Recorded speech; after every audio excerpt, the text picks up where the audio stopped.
Hey class, so really quickly, I'm going to go over essay one's prompt. So this is going to be an explication essay, which is really just a fancy way of saying a close reading essay.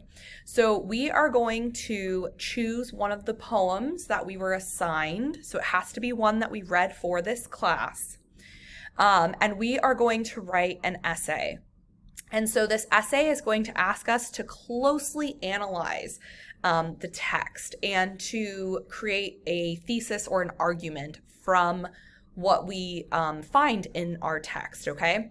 So what we're going to do is choose a poem, and you're going to want to think about what themes that you see arise within this poem, right? And remember that a theme is not a motif. A motif is like a reoccurring topic or theme. Maybe we see sadness, maybe we see religion, maybe we see family, right? These single words, those are motifs, okay? Themes are what you think the text is doing with this motif, right? What is it trying to say about sadness? What is it trying to say about family? What is it trying to say about identity, right? Taking that extra step. A theme is kind of like putting that motif into a whole sentence, right? And so you want to look at, language, diction, right? You want to look at the word choice, which is diction. You want to look at the punctuation choices, which is syntax. You want to look at the overall tone. Does it feel heavy? Does it feel rushed? Does it feel happy? Does it feel,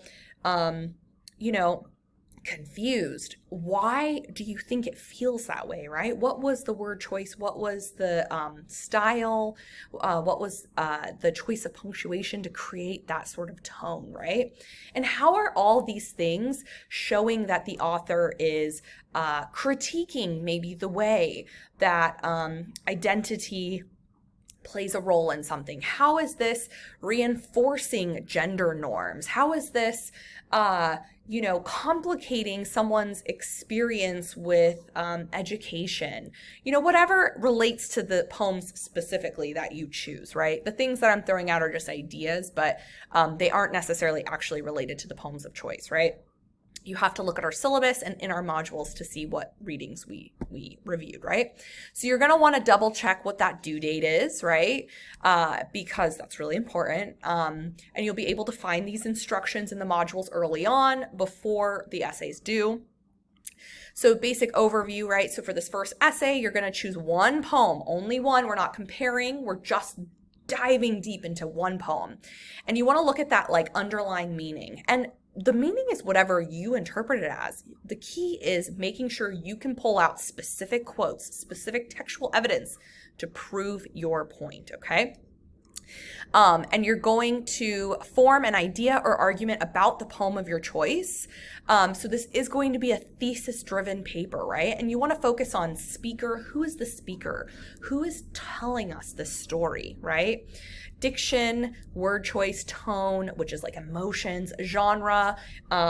You can review poetry's genre. Is it a sonnet? Is it just like blank verse? What's going on with that? Style is just kind of what you're seeing, right? And then the topics it reviews. So this prompt is asking you to write a 1,200 word paper, right? So MLA formatting, it's less than 4 pages. You can do it, I believe in you.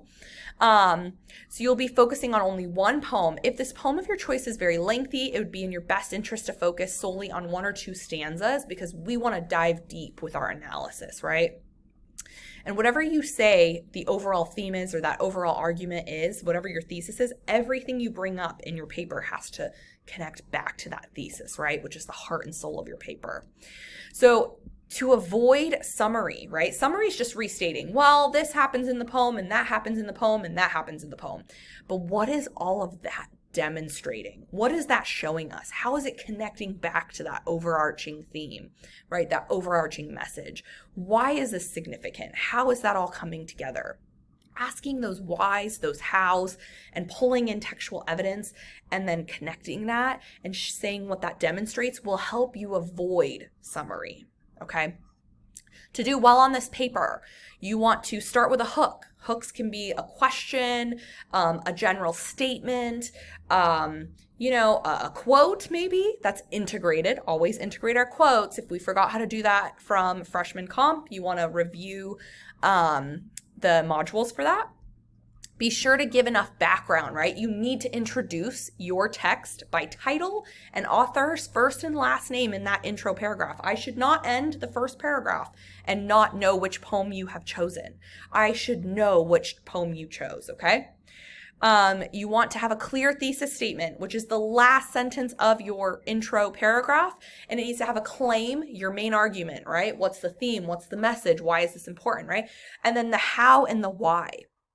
Following it up with a because statement, right? This is the theme and we know why, right? Without saying we. We want to avoid we want to avoid I, and we want to avoid you in this paper. Stick with third person.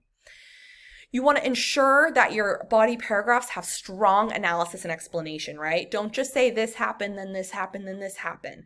Why is all this important? What is this showing your reader? Directly quote. So make sure you're reviewing your MLA formatting for quotes. Poems have different formatting than prose. So what you did in freshman comp was prose, non-poetry, right? For poetry, it has different formatting techniques, okay? So make sure you review that. Topic sentences should be like mini thesis statements. It's like demonstrating what that whole paragraph is going to be about. If your topic sentence doesn't work for the whole paragraph, you need to change your topic sentence. And then you want to draft a conclusion that's memorable, global, shed some insight, right? So rephrasing our thesis, summing up why this is important, key points, global statement, broader, right? Outside of the text. What is this message kind of overall, kind of connecting your reader to? Make sure to read your papers out loud. Check for grammatical mistakes. If we're forgetting some of our basic grammar rules, review our module information. And make sure that you are using our learning center, our academic writing center, right, to double check our grammar if needed. Use academic language, third person. No slang, no colloquialism, which is like informal, right? We don't want to say OMG. We don't want to say gonna, wanna, coulda, shoulda.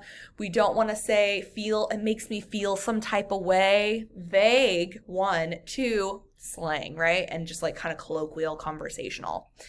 You want to adhere to MLA format, so review our modules for that. And you want to make sure you're hitting the minimum word count, so always double check what that is, okay? If you have any questions or concerns at all, please reach out to me and send me an email sooner rather than later so that we can address those concerns. I'm always here and happy to help.